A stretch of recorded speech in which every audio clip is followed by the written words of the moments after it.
Hello, welcome back to the Football Terrace. Thank you very much for tuning in. As always, hit the like button, hit the share button for us. Two of the very best ways you can support this independent platform. Paul Pogba news broke this morning. And look, we know it's true.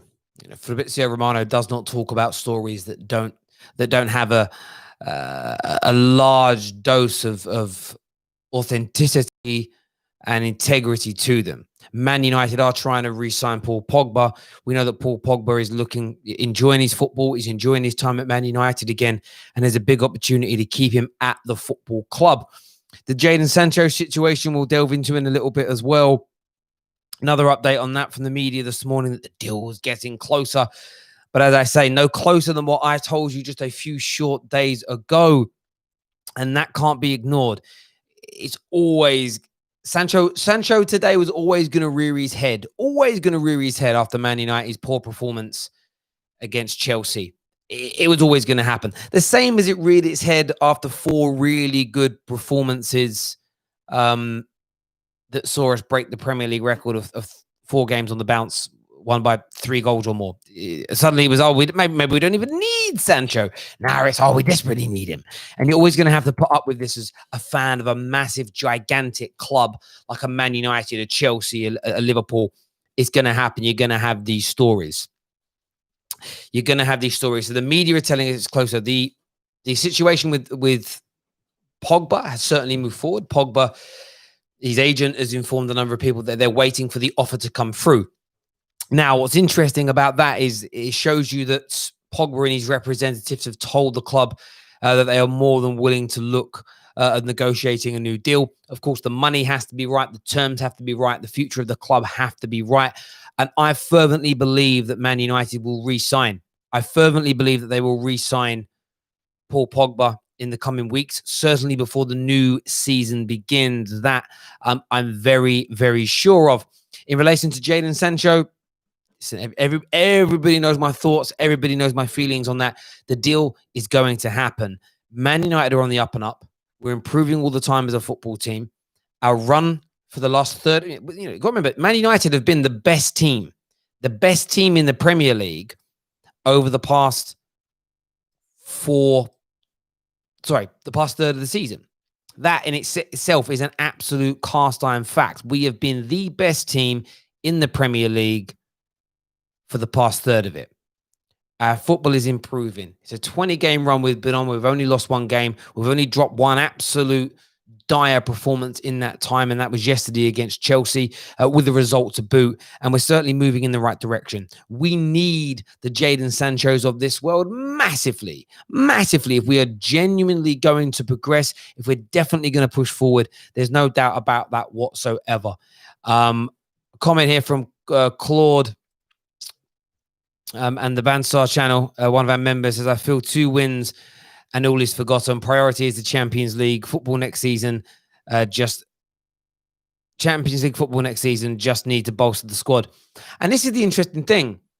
This is why, it's why these deals are important to talk about today.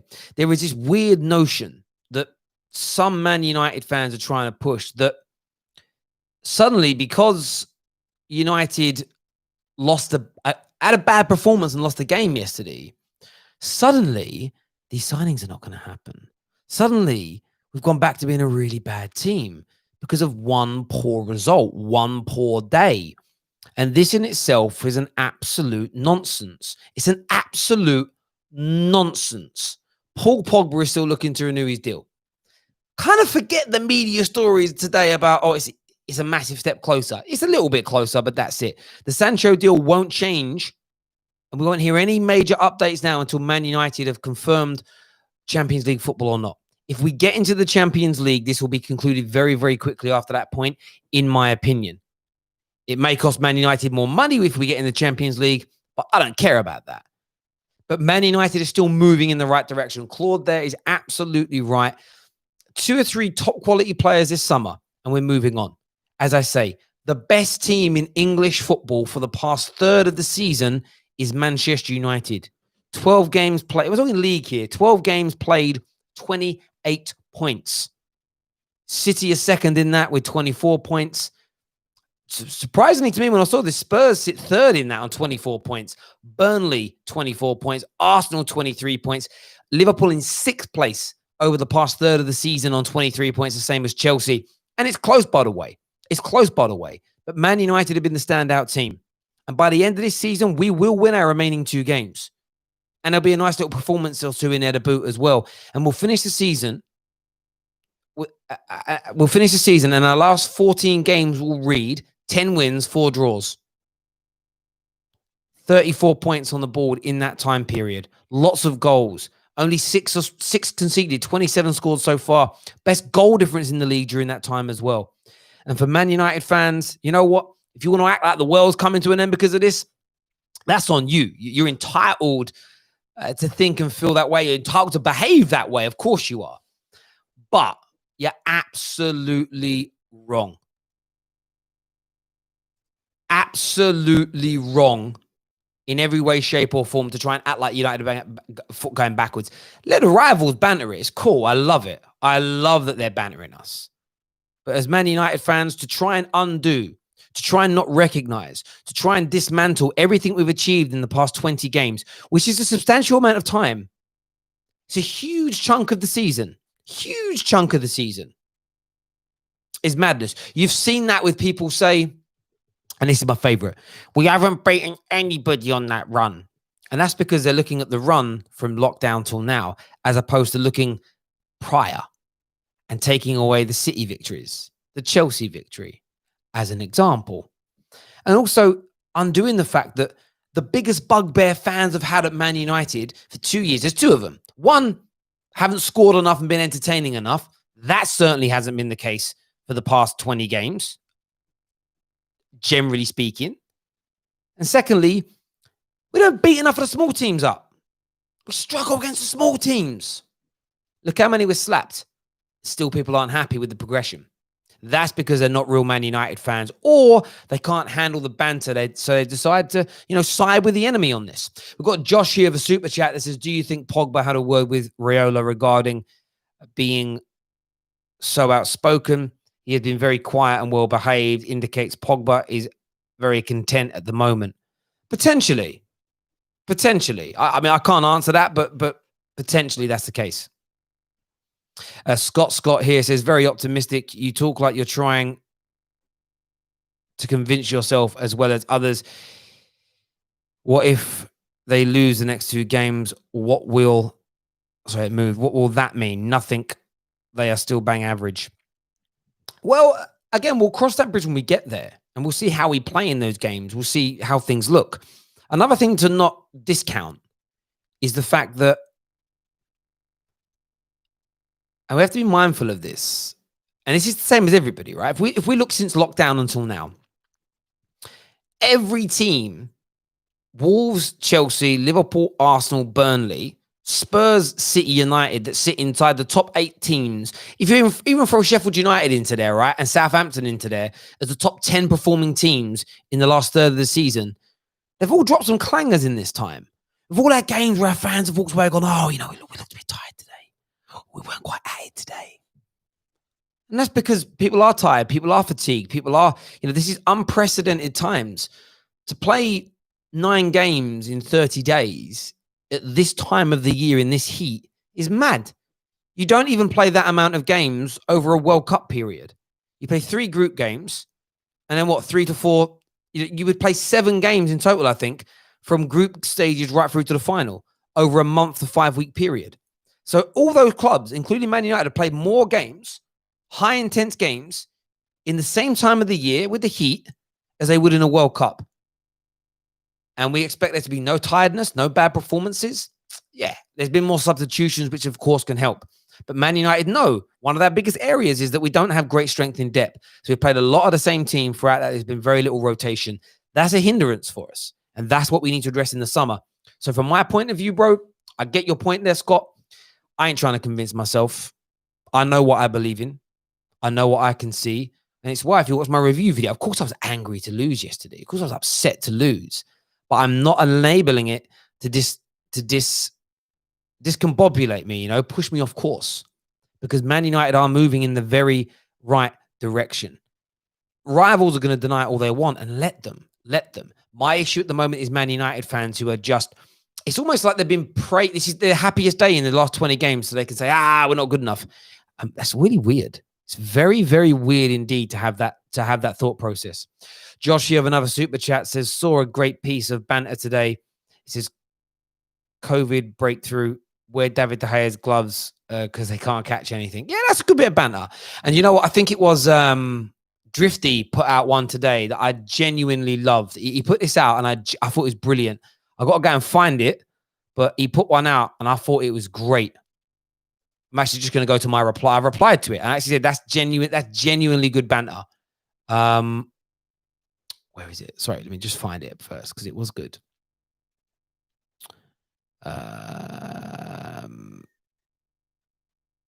Oh yeah, he just put like hashtag De Gea still remembers that facts. Yeah, and I like that. I thought it was quite a good little tweet, you know, and that's where banter comes in. But as I say before, I'll challenge the Man United fans that want to put down this run that we've done and say that it means nothing. You know, I'll challenge. You know, I've seen AWB is now the new scapegoat. I've seen a lot of stick for him. He can't dribble. He can't control. He can't pass. He's trash. Why do we buy him? Mad. Really is mad. Comment here says, the fact that rivals are bantering us shows that they are scared of us coming back to the top. Let's go on and win these last 2 games. Come on, United. And that's exactly the attitude. You know, win these games. Let's see what we can then go and do in Europe. I still think we're going to finish in front of Chelsea. Chelsea have got 2 very difficult games remaining. And if Man United win this week, we'll roll over Leicester.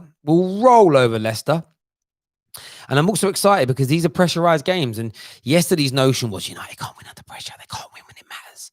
Well, we beat Palace when it mattered. So that doesn't make sense. The same people moaning that yesterday was the most pivotal moment of the season are the same people that don't actually care about the FA Cup anyway. So it's a dead cup. So that can't be the most pivotal moment. Top 4 is. And we did that against Palace, where Palace played well, but we limited them to very few chances, defended well. Maguire was a superstar in that game, no doubt. And between Rashi and Martial, we killed them. Now, you know, Bruno hit the post. Rashford missed a couple of good chances. Could have won that game 4 or 5-0.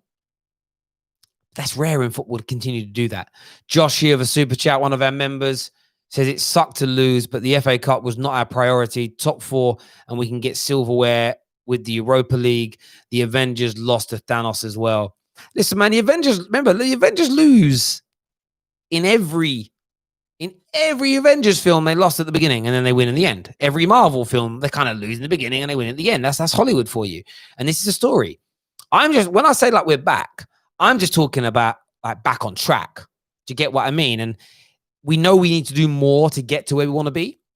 And the summer is part of that. You know, like I've said, if we keep everyone go back to, and this is where this is when banter's fine. This is where we always need to just remain true to ourselves. As I've said since day dot, I'm confident of Man United progressing next year. But there was prerequisites. There were some things that need to be a prerequisite of that. For instance, Pogba staying, Sancho signing. That's 2 of them. Without that, it's not going to happen because we need those final pieces of the jigsaw. You know, you look at the goalkeeping situation now, that now adds another little hindrance to it because David De Gea is finished. And I love David De Gea. I respect him, but he's got to go now. He has to go. And I get Ollie backing him publicly. That's the right thing to do. I would be disgusted at Ollie if he was out in a player, especially to the media in front of everybody else. But at the end, you know, in the cold light of day, we need him. And that's when we look at the 2 players here we're speaking about, the Pogba deal and the Sancho deal are not going to go away because they're imperative. When do you think United will begin Sanchez negotiations? They've already begun.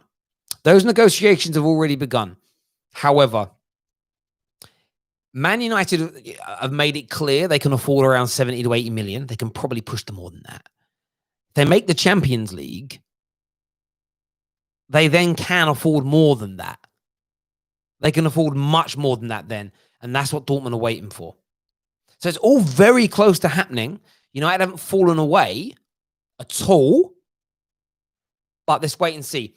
By Sunday night, and this is the madness with these fake Man United fans that want us to fail. If we fail to make the top 4, the Sancho deal is going to drag on longer because we're going to have to endure the whole of the Europa League tournament before we know the outcome. If you really want Sancho, you've got to pray for some good results. Not because Sancho's going, oh, we've got to play well as I'm not joining.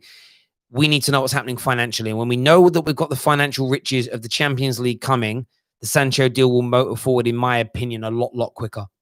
Twisted Bubba here said United fans got bantered because you claim to be the biggest club in the world but produce nothing. Well, we are see, what you've got to understand there, Twisted Bubba, is the difference between being the biggest club in the world and being the best team in the world right now. No Man United fan claims to be the best team in the world right now, but we still do have the biggest fan base. Over 60% of tweets about Premier League football feature the word Manchester United or MUFC or are connected to Manchester United. We dominate in that space. However, we're not the best team in the world. No one claims that. We're not even the best team in Manchester at the moment. Overall, we're not, and we know that. But we're on the right tracks. The trajectory is brilliant. And what we've done in the past third of the season, as and when we replicate that into next year, we'll be flying. If the last third of the season we can replicate for the whole of next season, that will bring us in circular 85, 86 points next year. Trust me, 85 to 86 points is enough to win a league title. It's certainly enough to challenge. And trust me, whether you think Ollie's good enough or not, right?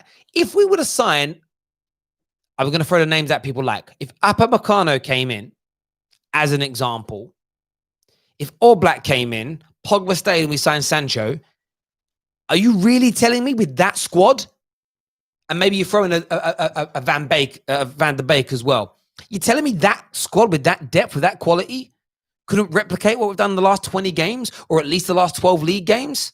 Of course they can. Of course they can. It's so doable. It's so achievable. And that's why I'm relaxed. I'm unhappy to lose yesterday, but I'm relaxed because I know we've turned a corner. I know we've turned a corner.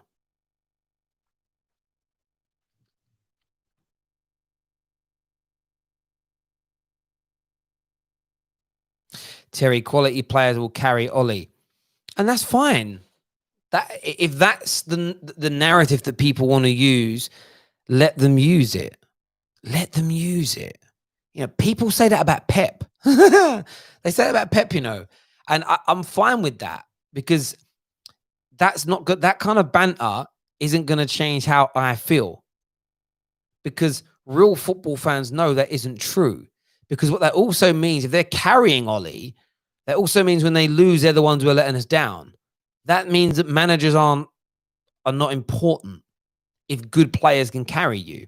Because City, the question I'll ask you is this: does City and Liverpool collectively, like pound for pound, have better players than Man United and City? Both Man City and Liverpool have better players pound for pound than Man United.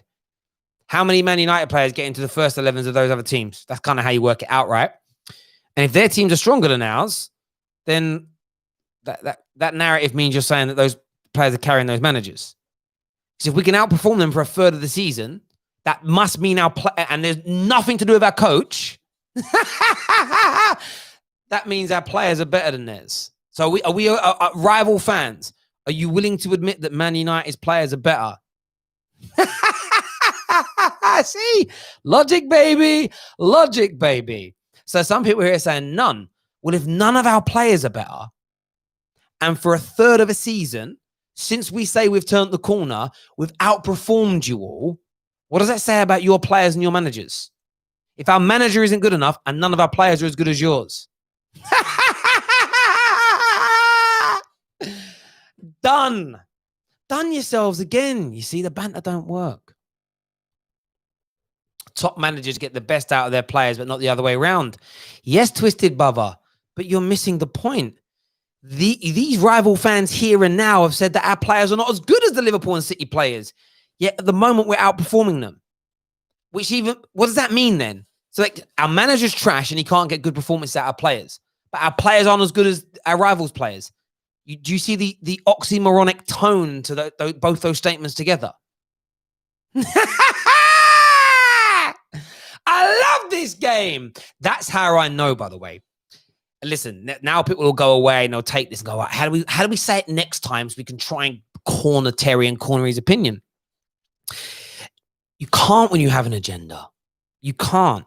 If Ollie's a fouled manager and our players are not as good as our rivals, how are we outperforming you in the last third of the season? And by the way, we will all admit that the first 2/3 of this campaign, we were not good enough. We've all admitted that. All of us have said, yeah, we are trash. We were trash. And none of us were talking like we're talking now. I was at the beginning of the season, to be fair, and I lost my head a bit. But, that's my point. It's a madness. I love it. I love it. Josh here says Sheffield fits that logic, not United. Do you know what, though? Sheffield United, I think, Wild have done an excellent job. I'm not going to get to it. I'd love to see him get a bigger job than Sheffield United, but who knows? Who knows? Who knows what will happen there? Someone says, you're not outperforming Chelsea, and Chelsea don't have better players than you have. Again, most Chelsea, maybe not. I mean, that's fine, but we are outperforming you, by the way. And again, in the time period I'm talking about, the last 12 games, you've got 23 points, we've got 28. That's definitely outperforming you. You've won 7, we've won 8. You've lost 3, we've lost none. You've scored 23, we've scored 27. You've conceded 17, we've conceded 6. That's outperforming you. And if that was to multiply across both thirds of the season, that means we'd finish 15 points in front of you. It means you concede nearly 3 times as many goals over the course of the season to us. That's massively outperforming you, bro, at the moment. So your logic might range. You might go, actually, that's just because you got better players than us. And that's fine. I think it's completely disrespectful to not say that it's the way we're playing football, and part of that is predicated by Ollie. Now, I'm never getting into the debate again about Ollie's style, because we've proven it. Nobody that says we play freestyle football can prove that to me. Nobody. Someone put a picture up earlier today of Pogba standing in the middle, and there was all these players around him, and they were like, "Oh my God, look at Ollie's football. It means that Pogba's on his own in the middle, all the men around him." And I'm like, no. Pogba attracts those people. It means pass the ball out wide. It means don't give the ball to Pogba, pass it to someone else. But there we go. Oh, there we go. Love it. Grey Wolf Dinner here says Paul Pogba has pictures of Kolasinac on his bedroom. He might do, bro. He got the better of him yesterday. There's no doubt about that. Lampard masterclass. Where was Martial, Rashford, Bruno, Pogba? Nowhere, bruv. Yesterday, you absolutely did Man United proper. Absolutely did Man United proper. No one can get away from that. No one can get away from it. 110% did Man United bad. Did Man United bad. Young Blue says Arteta and Lampard shouldn't be criticised. They are new managers and still very young for managers, and they have got teams who ain't the best to a cup final. Yeah, do you know what? That's where they've got to be given massive credit for that. Massive credit to both of them for what they've gone and achieved, getting to that final. And you're never going to see me say anything other than positives about that, but about that achievement. You can't take it away from them. And no one on this channel, well, not me, certainly is the face of the football terrace is ever going to put them down. So yeah, again, if you see rivals do that, that's cool. Someone here said, I've never seen a team win 1/3 of the Premier League trophy. Well, no one's claiming that either. Come on, see, that's a disingenuous comment or a poor attempt at banter. No one is claiming that. The point we're saying is that we turned a corner 1/3 ago. We turned a corner, and now we're motoring and moving in the right direction. But 1/3 of a season is enough body of time to identify a change. If it was 2 or 3 games, it would be far too soon.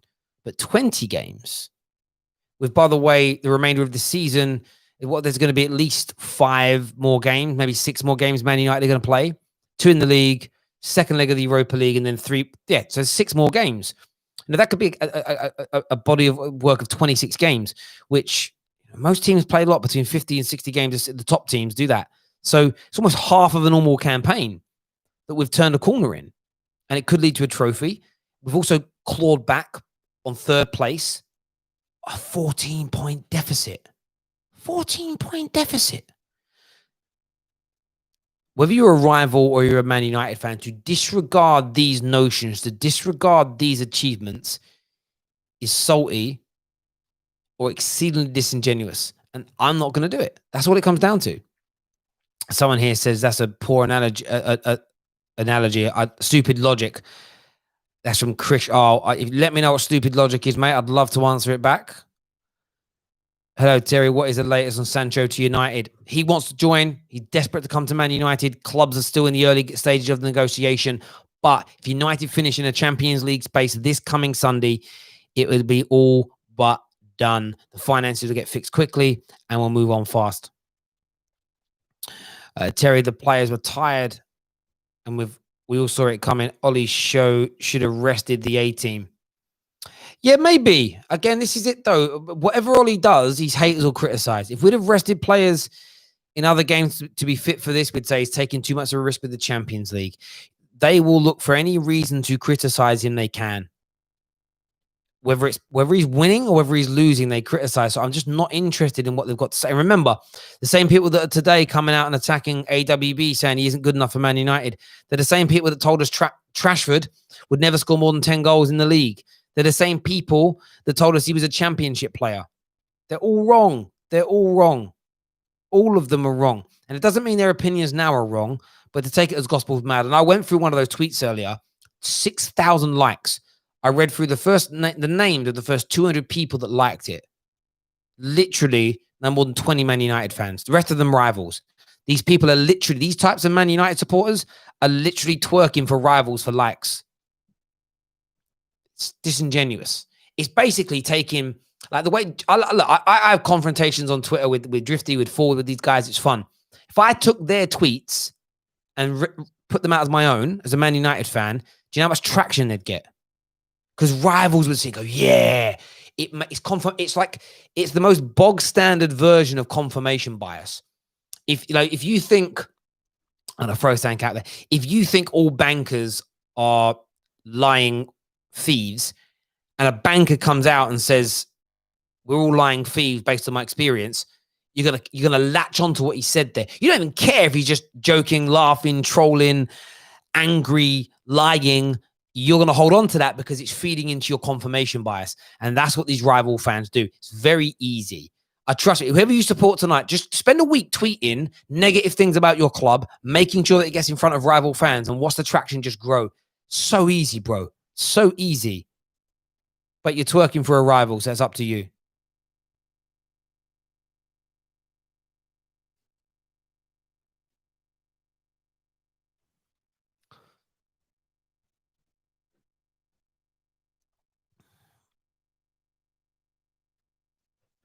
I'm just reading more of these comments here.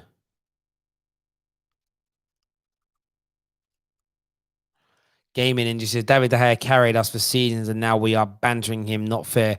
Listen, I think it's okay to banter him. I think it isn't okay to be nasty towards him. And he did carry us, there's no doubt, but he's got to go. DJ here says, as a Chelsea fan, I have nothing but respect for United. By leading up to this game, the United fans completely underestimated Chelsea. To also call Lampard a donkey of a manager on social media pages. But these people are idiots. By the way, if Man United do go back into being a really good team again, and I'm talking like the best in the country, these same United fans that are looking for attention on slagging us off will have a complete flip change. They'll literally flip the switch, and they'll become the most positive Man United fans in the world that will not have a bad word said against them. Because then that's when the Overton window for them changes. That then gets more traction. Because what they are also at their core, these people are quite weak and they can't handle the banter against themselves. You see it all the time in life and in society when people can't admit what they really are. It's easier to side with the enemy, twerk for the rival.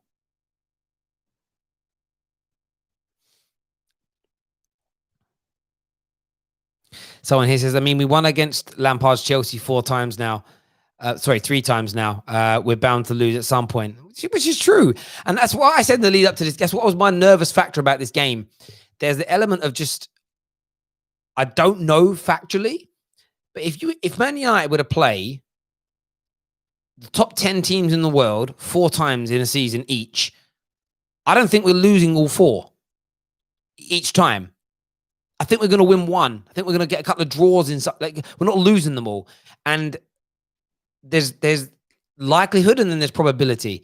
And I felt like the probability of Man United winning again 4 on the bounce against Chelsea was so high based on the win percentage we've had over them over the course of history. It just doesn't happen that often. So, yeah, I mean, loads of factors like that. But I didn't take nothing away from Chelsea yesterday. I'll take nothing away from Chelsea again today. Absolutely stellar performance from them. But what now happens is people overanalyze Man United and they want the world to change and they want to kick off, they want to fight, argue. Just leave these idiots, man. They're just fools, these people. But there we go. Listen, everyone who's tuned in, thank you, NB7. I appreciate that. Everyone who tuned in, thank you. Take care of yourselves. God bless. And we'll see you all again very, very soon. Bye-bye.